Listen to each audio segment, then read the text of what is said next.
Buongiorno. That means good day in Italian, and it seems only appropriate that I use the little bit of Italian that I know because we're going to be visiting Renaissance Italy over the next 3 or 4 weeks. This is our new unit on the Renaissance. The picture on this page is it's called the School of Athens, and it was painted by a very famous Renaissance artist named Raphael. There will be two questions that will guide us throughout this unit. What is a Renaissance man? And are there Renaissance men and women today? On this slide, you can see a drawing by Leonardo da Vinci, another very famous Renaissance artist. This piece is called The Vitruvian Man. The Renaissance marks a new age in European world history.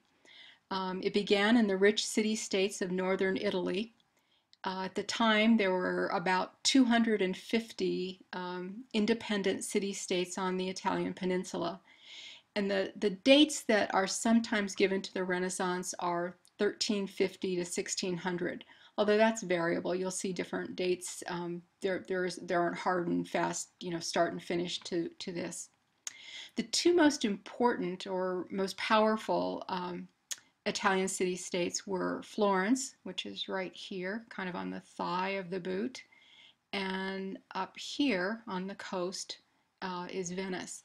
And both of these city-states became very wealthy, extremely wealthy, because they were able to control the trade between Europe and Asia. So what led to the end of the Middle Ages and the rebirth of this new age, which we call the Renaissance? Well, there are four things that I would want to talk with you about. The first is gunpowder.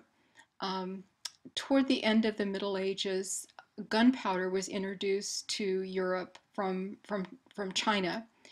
And this led to a dramatic change in the way warfare was waged.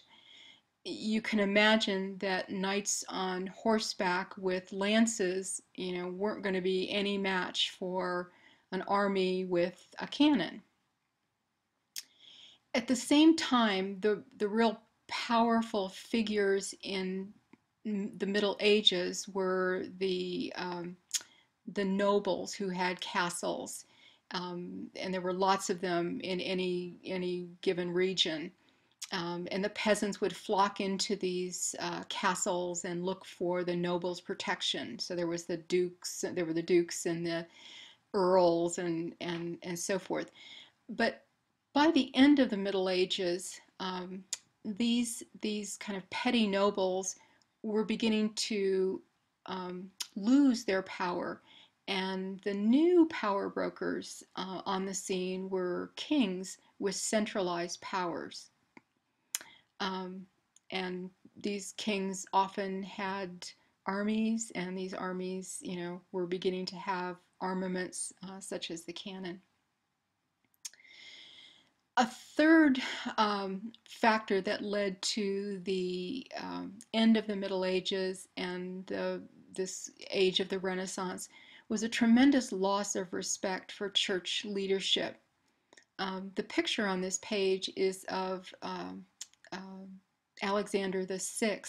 He was a Borgia Pope and was famous, or we might even use the word infamous, for his corrupt papacy. And during the Middle Ages, some priests just didn't keep their vows, and many church leaders, argued and fought over who was the Pope. And too often church offices were offered to the highest bidder. And this led people to begin to question church authority. Did they have to believe something was true just because the church said it was so? And an increasing number of people thought, maybe I'm just going to kind of check this out, look into things for myself and not take everything the church says as a complete fact. And the fourth important issue that led to this Renaissance that we're going to be learning about and studying about is a renewed interest in the classical world. So some people during this time, and one of them I'll talk about a little bit later, a man named Petrarch, but others as well, became very interested in knowing about the ancient Greeks and Romans. What did they think? What did they read? What did they write? What did they think was important? What kind of art did they create? What were their ideas on, politics and government? So these four factors began to, show us the break between the Middle Ages and this new age of the Renaissance. An important factor during the Renaissance were rich patrons. So you had families such as the Medici of Florence who used their wealth to support the artistic achievements of this age. Now, the Medici family became, wildly wealthy as a result of banking. And initially, they had banking interests in Florence, but over time, they had bank branches across the Italian peninsula and eventually throughout Europe, which is really quite amazing if you think about it. Now, the image here is of Lorenzo de' Medici. And Lorenzo was known as Lorenzo the Magnificent because he was especially generous in using his wealth to support writers and artists of the Renaissance. Two of the most famous artists who saw him as their patron were Michelangelo and Botticelli.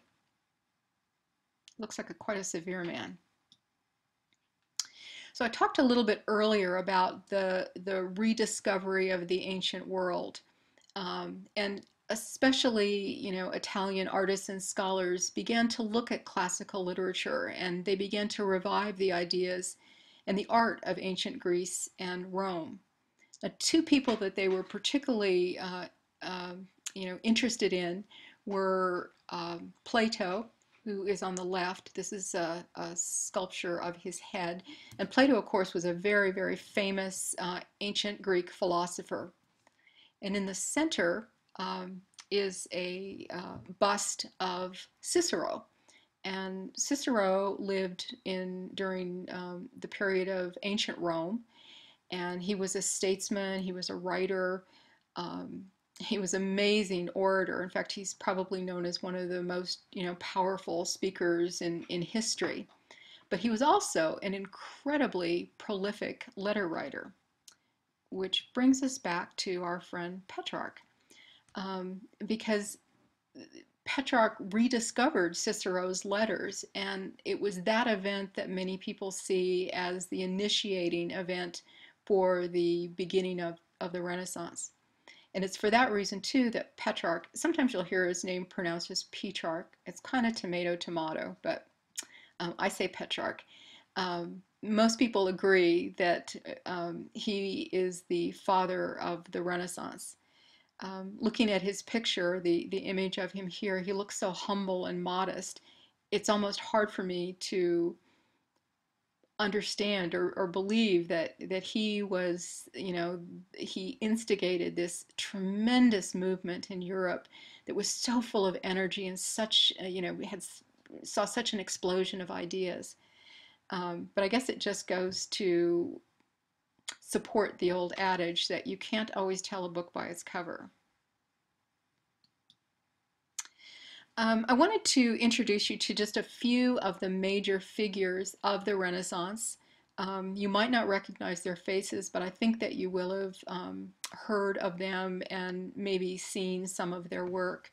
On the left is Leonardo da Vinci. In the top center is Michelangelo. Below him is Brunelleschi. And to the right is Sandro Botticelli. These are just a few of the, I think it's fair to call them geniuses who lived during the period of the Renaissance. There were many, many others, and we'll be meeting them and learning more about them over the course of this unit. Now, I want to emphasize that during the Renaissance, artists and writers were still very interested in religious ideas. They still created art and beautiful architecture that glorified God. And here are just two examples. On the left is the dome. We call it Brunelleschi's dome. It's the largest dome that was created since the ancient world, when the ancient Romans built the Pantheon. And it was a marvelous achievement, and you're going to read a lot more about it. It's a very, very interesting story. And to the right is the Pietà, which is Michelangelo's sculpture showing Jesus in the arms of his mother Mary. But you can see the kind of human form, the human figure, how he handles that. Um, so while Renaissance thinkers and artists were very, very much still interested in religion, they increasingly became interested in human beings, in the human form, the human body, in human experiences and human thoughts and feelings, and they began to portray that or depict that in their art and in their writings. Now, this interest in the human being, as different from interest in God or spiritual kinds of matters, is called humanism. You can see on the left Leonardo da Vinci's, I'm sure that you recognize this as the Mona Lisa. And on the right, you'll see part of Botticelli's Primavera. Now, both of these would reflect an interest in human beings or the world. Sometimes we call this interest in the world a secular interest. That's what the word secular means, worldly. And secular is the opposite of religious. So it isn't, again, that they necessarily, said we don't want to have anything to do with religion. That's not so, but they wanted to increasingly have more attention paid to secular interests.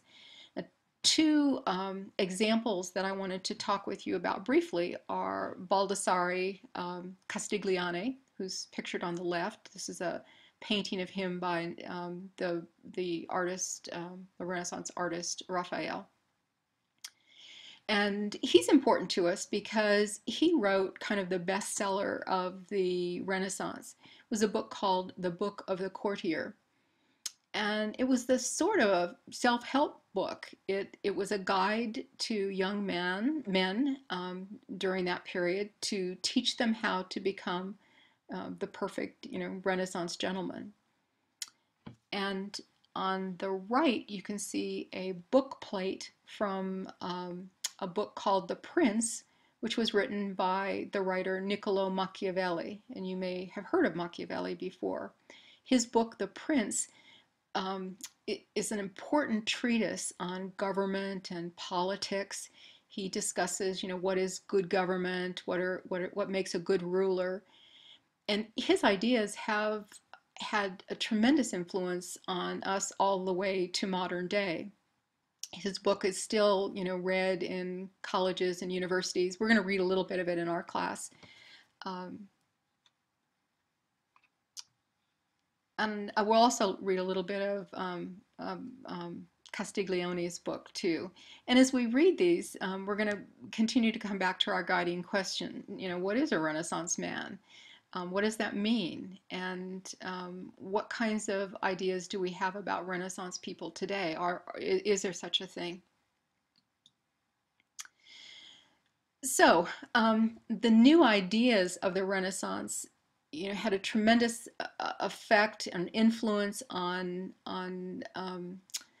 European history. You can see, Galileo, who, emerged from the Renaissance, and Shakespeare, who reflects the Renaissance in England.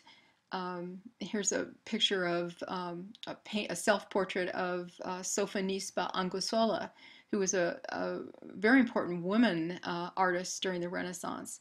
And this kind of terrifying looking monk is Savonarola, who wanted to put an end to these Renaissance ideas, especially the secular interests. So the Renaissance